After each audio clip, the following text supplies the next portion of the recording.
Hello! We already know from classical physics that when a source of waves moves with respect to an observer, the frequency that the observer receives will be shifted. This effect is due to the relative motion between observer and receiver, and it's known as Doppler effect. In relativity, there is also a Doppler effect. Consider an emitter addressed emitting light to the right of the x-axis and a receiver moving away from it. We can think of these electromagnetic waves as a train of pulses separated by a distance equal to each wavelength. Because of the motion of the receiver, each pulse will need to travel a distance larger than each previous. Exactly the distance traveled by the receiver. In a Minkowski spacetime diagram, we have these pulses moving at c to the right and the receiver moving at beta. The difference in time between one pulse and the next, since the receiver receives the first one until it receives the next one, is the wavelength plus the distance traveled by the receiver, v delta t. But the pulses move at the speed of light, so c delta t is equal to lambda plus beta t. If we solve for delta t,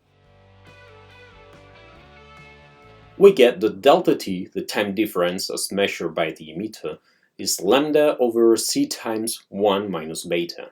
But we know that there is time dilation in relativity. If delta t is the time difference between pulses, between wave crests, there is a time difference delta t prime as measured by the receiver, given by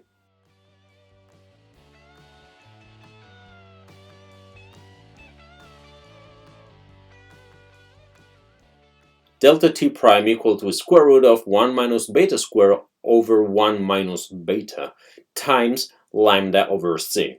But lambda over c is 1 over the frequency of the light signal, and 1 minus beta square is 1 minus beta times 1 plus beta. So, also, delta t prime is 1 over the frequency prime, so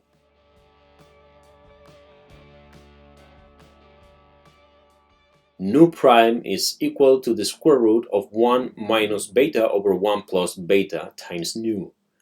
Look that this square root will be smaller than 1, so the frequency detected will be smaller than the frequency emitted. It is the relativistic Doppler equation. Here we have two effects. The 1 over 1 minus beta is the term due to the extra distance traveled by the next pulse, just as in classical physics, and the gamma factor is coming from time dilation. Of course, this is for the case in which the receiver is moving away from the emitter.